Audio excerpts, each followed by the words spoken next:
বন্ধুরা, আজকে আমি তোমাদের সাথে আরও একটা তত্ত্ব সাজানোর ইজি প্রসেস শেয়ার করব। থাম্বনেল দেখে তোমরা বুঝেই গেছো, এই ভিডিওতে আমি তোমাদেরকে দেখাবো যে শাড়ি দিয়ে কিভাবে মাছ বানাতে হয়। মাছ বানানোর প্রসেসটা তোমরা হয়তো অনেকেই জানো, কিন্তু যারা জানো না ভিডিওটা তাদের জন্য। ভিডিওটা শুরু করার আগে বলি, যারা আমার চ্যানেলটিকে এখনও সাবস্ক্রাইব করোনি তারা প্লিজ সাবস্ক্রাইব করে নেবে আর বেল আইকনটাও প্রেস করে দেবে, যাতে আমি কোনো ভিডিও পোস্ট করলে সেটা নোটিফিকেশন সবার আগে তোমাদের কাছে পৌঁছায়। তাহলে চলো ভিডিওটা শুরু করি।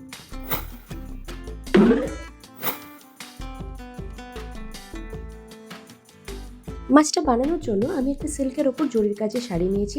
তোমরা চাইলে যে কোনো ধরনের শাড়ি ইউজ করতে পারো, যে কোনো ধরনের শাড়ি দিয়েই মাছটা বানানো যাবে।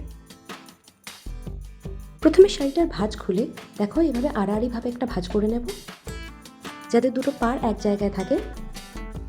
তারপর এই পাড় দুটো ধরে এভাবে কুচি করে নেব।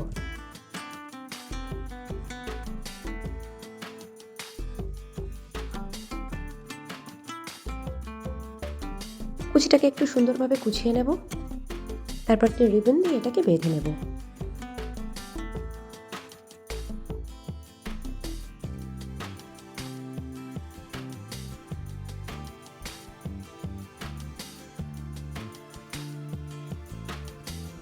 এই তৈরি হয়ে গেল আমাদের মাছের লেজ।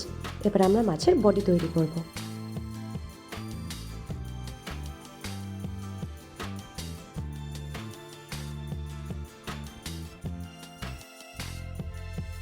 এইভাবে জাস্ট শাড়িটাকে ভালো করে গুছিয়ে নিয়ে একটা মাছের শেপ দিয়ে দেব।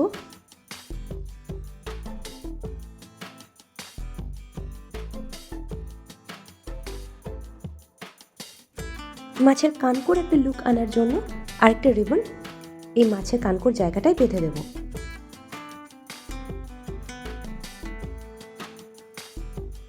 রিবনটাকে পজিশনে রাখতে এভাবে দুটো বোথ সাইডের গ্লু পাতলা করে কেটে নিয়ে রিবনের মধ্যে আটকে দেব।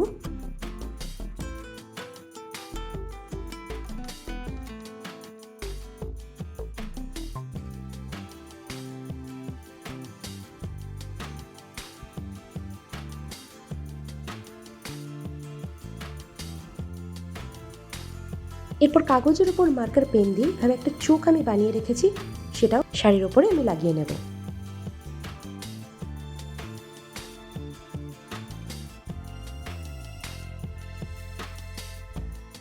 এবারে তত্ত্ব সাজানোর জন্য যে ট্রেগুলো কিনতে পাওয়া যায় তারপর মাছটাকে মানে শাড়িটাকে বসিয়ে নিয়ে আরেকটু ভালো করে গুছিয়ে নেব।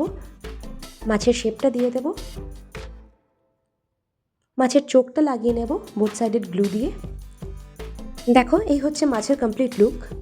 এরপর এর ওপর কিছুটা থার্মোকল বলস ছড়িয়ে দেব, তারপর র্যাপার দিয়ে এভাবে কভার করে দেব। তত্ত্ব সাজানোর জন্য বুক করতে চাইলে স্ক্রিনে শো হওয়া নাম্বারটায় আমাকে হোয়াটসঅ্যাপ করতে পারেন। এইরকমই আরো ফটোজ আর ভিডিওস দেখার জন্য আমার ফেসবুক আর ইনস্টাগ্রাম পেজটাকে ফলো করতে পারেন। আর এই ভিডিওটা আপনাদের ভালো লেগে থাকলে এটাকে লাইক, কমেন্ট, শেয়ার করে দেবেন। আর আমার চ্যানেলটাকে প্লিজ প্লিজ প্লিজ সাবস্ক্রাইব করে নেবেন। Thanks for watching.